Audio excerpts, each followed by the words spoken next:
Hello viewers, আসসালামু আলাইকুম। আমি আজকে আপনাদেরকে দেখাবো একটা ডিম দিয়ে পুডিং কিভাবে বানাইতে হয়। সেটার জন্য আমি ফার্স্টে একটা ডিম ভেঙে নিয়ে নিছি। এখন আমি এখানে চিনি দিব। যেহেতু ডিম একটা, তাই জন্য চিনি এত বেশি দেওয়ার প্রয়োজন নেই। আমি এই চামচে 1 চামচ চিনি দিচ্ছি। এখন আমি ভালো মতো হ্যান্ড উইক্স দিয়ে চিনিগুলো ডিমের সাথে ভালো মতো মিশিয়ে নিব।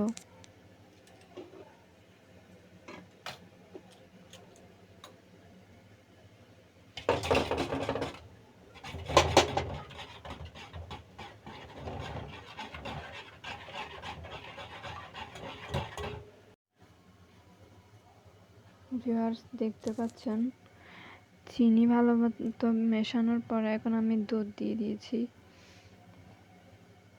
এখন আমি এগুলো ভালো মতো মিক্স করে নিব।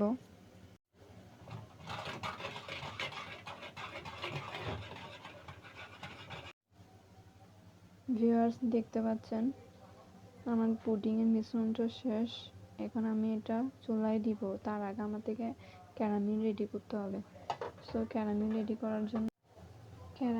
করার জন্য আমি একটা হাঁড়ি নিয়েছি। এখন আমি এখানে সামান্য চিনি দিব আর সামান্য পরিমাণ পানি দিব। ভিউয়ার্স, আমি এখানে সামান্য চিনি আর সামান্য পানি দিয়েছি।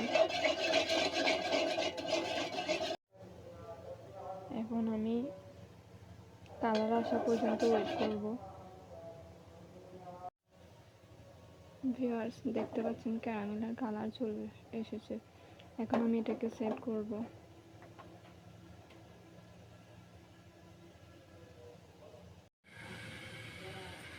ভিউয়ার্স, দেখতে পাচ্ছেন আমি পুডিংটা এখন চুলায় দিয়ে দিছি।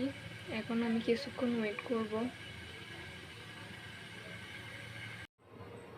ভিউয়ার্স, দেখতে পাচ্ছেন আমার ছোট্ট কিউট পুডিংটা রেডি। আসলে এটা আমি আমার বাচ্চার জন্য বানাইছি। আপনাদের সাথে শেয়ার করলাম বিষয়টা। ভিডিওটা যদি আপনাদের ভালো লেগে থাকে, চ্যানেলটিকে সাবস্ক্রাইব করবেন, একটা লাইক করবেন। আপনাদের একটা লাইক আমাকে পরবর্তী ভিডিও বানাতে উৎসাহিত করে। আজকের মতো এখানেই ভালো থাকবেন। আল্লাহ হাফেজ।